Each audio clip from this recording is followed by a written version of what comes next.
Гледам насловот на денешната наша колумна, драг читателу. За тебе е чуден, па се прашуваш каква врска има Македонија и посебно македонците со Спиноза, а уште повеќе и тој со нив. Нормално. Па сепак малку по малку ќе ја откриеме таа магична врска, која мене ми ја откри клучот на аналогијата што го користи Бодлер како универзален калаус. И повеќе откровенски отколку каузално. Па и самиот Спиноза откровението го сместува надвор од строгите логички принципи на умот, со кои се користи метафизиката, сметајќи дека тоа е едноставно некој вид одблесок на Божијата свест. Така, според него, и ангелот како феномен е производ на теологијата, а не на метафизиката и умот. Така како што го открива него и Рилке во своите дуински елегии, например и сите символисти. Но конкретно Спиноза и врската меѓу него и македонците што не интересира нас. Првин, овој расен холандски филозоф е најголемиот метафизичар по Платон. Не му може да му симне капа и Хајдегер, кој во 20 век станува во одбрана на метафизиката на умирачка со своите сепак брилијантни, попред сократовците, екзегези на битието. Но и тука Спиноза е меѓу Платон и Хајдегер средишниот столб на монументалната филозофска метафизичка зграда. Спиноза, кој парадоксално својот метафизички проект го објавува во своето капитално дело со за таа тема малку чудниот наслов Етика. Веројатно и не случајно ако се земе предвид фактот дека подоцна Емануел Кант именно од тука го изведува и својот априори етички императив на неговата метафизика како една од средишните теми на неговата филозофија. Така, а колку е значаен Спиноза? Појавен неколку столетија пред модерната епоха на западната цивилизација, говори и фактот што тој е еден од најобожаваните филозофи во 19 и 20 век. Во таа смисла и Хегел во своите предавања ќе рече дека по Спиноза филозофите можат да го избираат или спинозијанизмот или ништо друго од филозофијата. Слично мисли и Бергстон кога вели дека секој филозоф има две филозофии, својата и на Спиноза. И радикалниот мислител Ниче е фасциниран од него, сметајќи го за свој претходник во кој ги препознал своите 5 основни идеи на неговото филозофско дело и сметајќи го така за свој сијамски близнак.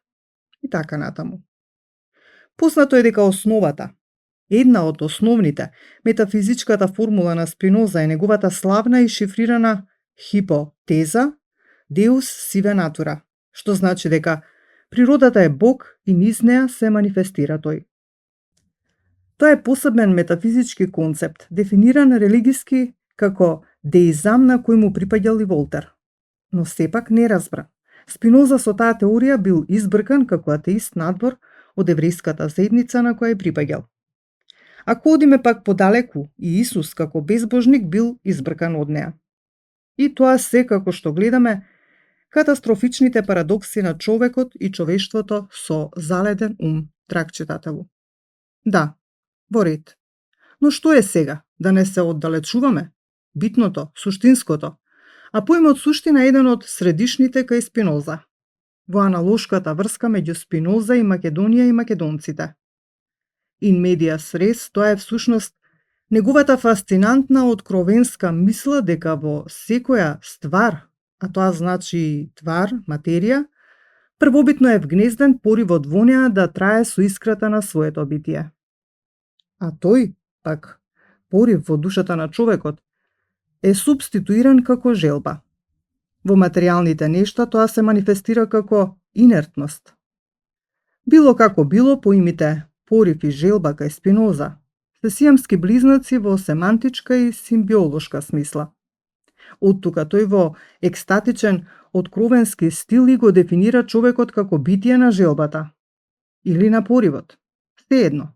На тој начин, тој неколку столетија пред појавата на психоанализата како нејзин претходник, му ги отвора вратите на несвесното на Фројд. До тука е се во ред. Устанува по овој малку подолг вовед со малармеовска техника да се сугерира, а не да се објаснува предметот на темата. Сега ние, драг читателу, сепак да ја напуштиме сугестијата и директно да преминеме на предметот, односно на спинозниот порив и желба, аплицирани незаобиколно директно на историската и метафизичка судбина на македонците. Блиску сме. Иако гледам ти прашуваш, пак, драг читателу, што бара во сет ова Гетеовата мисла како мото на овој текст? Иако станува збор за Спиноза, кој би можел да се навреди? Мотото што гласи: ремек дело на човекот е да трае. Да, ама тоа пак е, како што се гледа, директна, интуитивна и независна рефлексија на мислата на Спиноза за поривот, примарно поставен во секоја ствар и твар да трае во своето битие. Неупатениот би помислил дека Гетеовата мисла е плагијат на Спиноза, но не е. Станува збор за коинциденција на мисловни концепти, онака како што се случило тоа со Дарвин и Балас, кои истовремено, без да знаат еден за друг, ја конструираат теоријата на еволуцијата.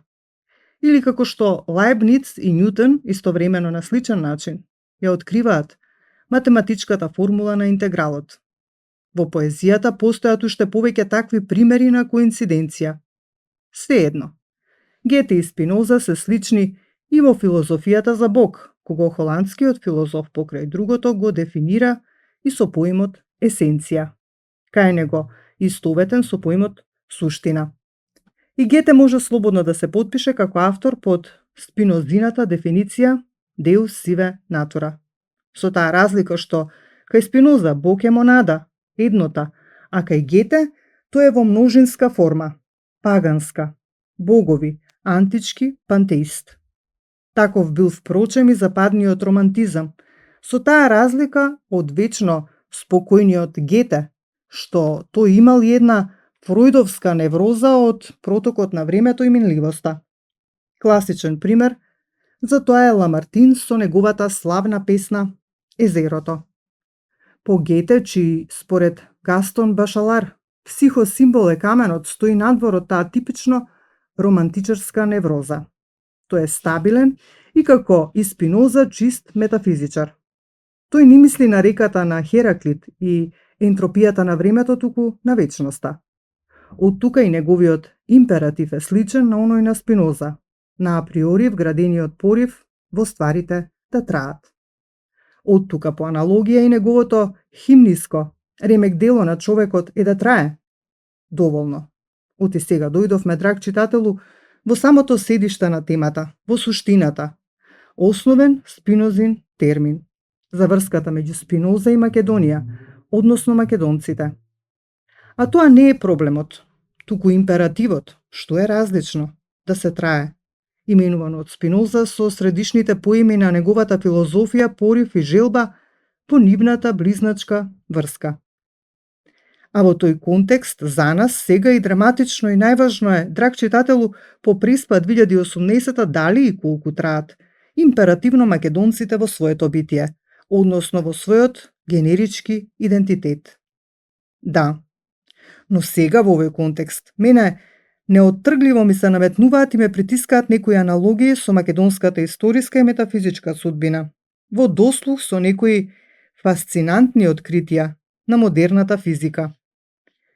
Не знам дека тука со мене ќе се сложи како врван познавач на таа област мојот пријател, академикот Љупчо Коцарев, ама сепак и поетската имагинација и интуиција ме тераат кон таа речиси алхимиска врска, во која аналогијата и тука се објавува како метафора на спој на далечни реалности, како што ја дефинира Неа Пјер Реверди. Имено во таа смисла го имаме наум еден од најсјајните физичари на 20 век, Ернест Рутерфорд, кој, надоврзувајќи се на неговиот претходник, Томпсон, што го открива атомот како микрослика на космосот, создава нов негов модел. А тоа е неговата теза за масата на атомот што се наоѓа во неговото јадро, околу која по прецизно дефинирани патеки кружат електроните, слично на патеката по која кружат планетите околу Сонцето. Но тука на почетокот постои да има некоја празнина во концептот на Рутерфорд. Тоа го интересира, но сега како хипотеза, и познатиот полски физичар Јакоб Броновски во неговата популарна научна книга подемот на човекот, во прашална форма. Стега, нешто не било во ред со моделот на Рутефорд. Ако атомот е мала машина, како да не се истроши таа?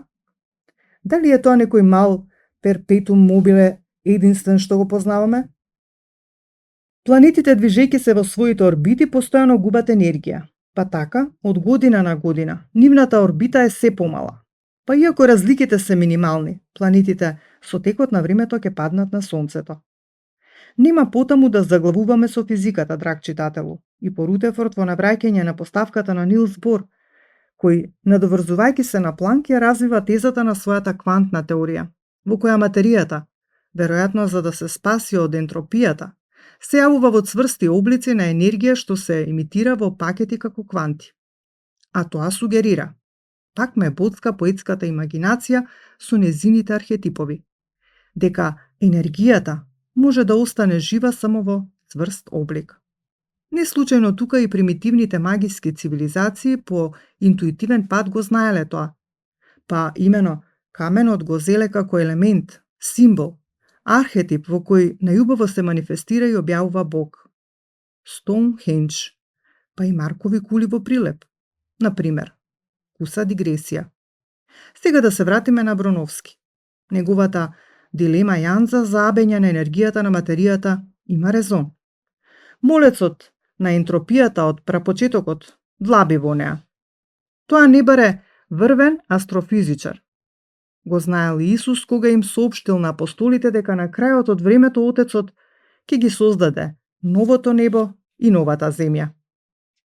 Така, и сега најпосле сме во самата срцевина на нашата тема со суштинското праќање до кај се работите со императивната аналогија на се што досега го кажавме, поаѓајќи од Спиноза за да дојдеме до ситуацијата со енергијата на електроните на атомот Македонија и македонците, што кружат по дефинирана патека околу неговото јадро, кое ние ќе го именуваме со поимот име.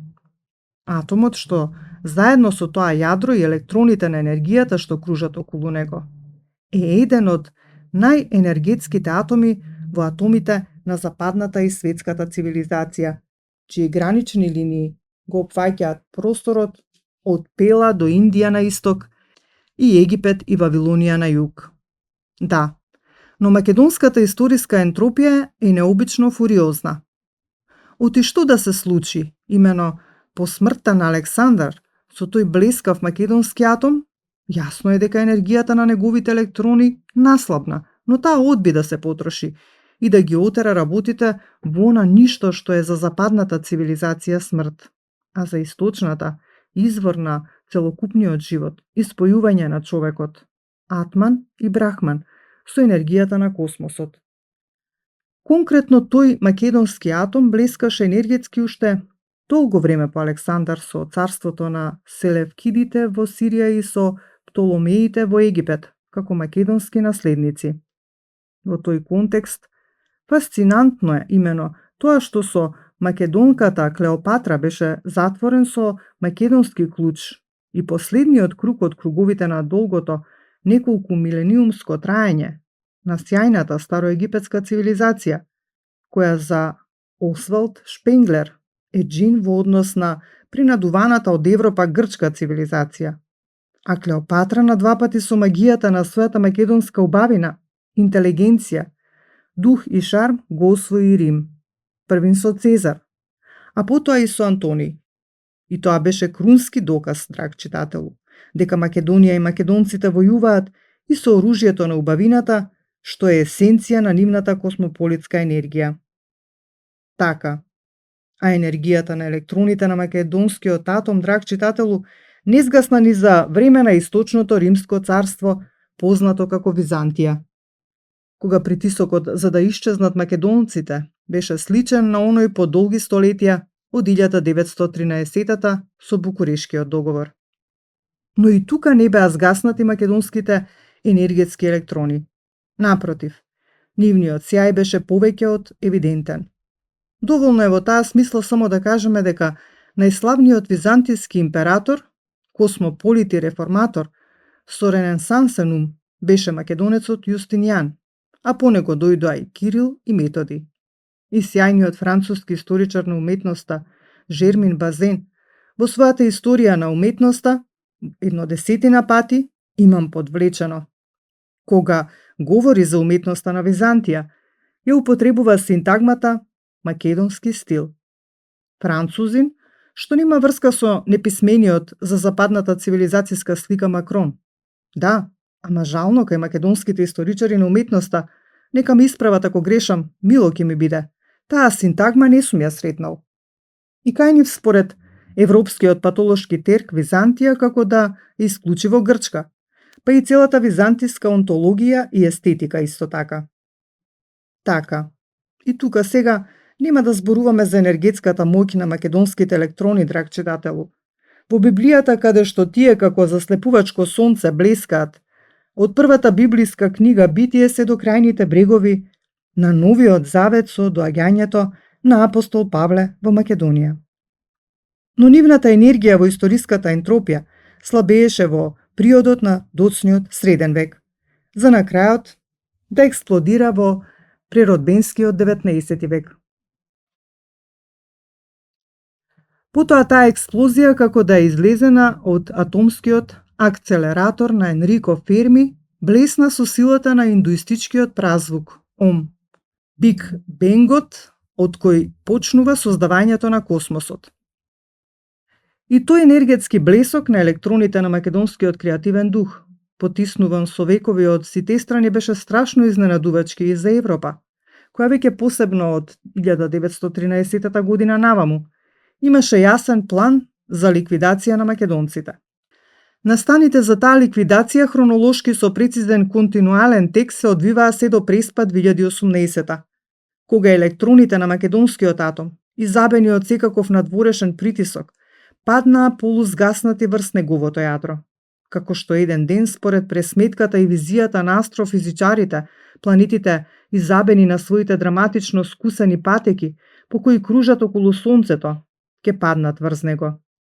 Ама според астрофизичарите и Сонцето ќе престане да свети по 11 милиарди години. А македонското Сонце сега згасна многу порано во преспад 2018. Но дали неговиот порив за траење, за кој Спиноза рече дека е примерно, априори вграден во секое нешто и твар, сепак по таа трагедија ќе најде сили да го подсили својот нагон за постоење. Оти се уште дише и покажува знаци на живот. И дали ќе истрае во тие предвидени со темно пророштво уште 14 милиарди години до целосната космичка ентропија. Драматично прашање за македонското битие, кое е познато по чудесната способност за преживување на катастрофи. Па јас мислам, верувам, драг читателу, а верува и ти дека и по преспад 2018 тоа ќе преживее. И по садистичката француската рамка, и по другите слични инквизициски направи за негово мачење и уништување, што ги поседува расипаната западна цивилизација, сега сместена во полит борделот во Брисел. Верувам силно во тоа, како што веруваше Рацин во белите мугри и силно светнатиот ден, со кој Господ ќе го огрее човештвото.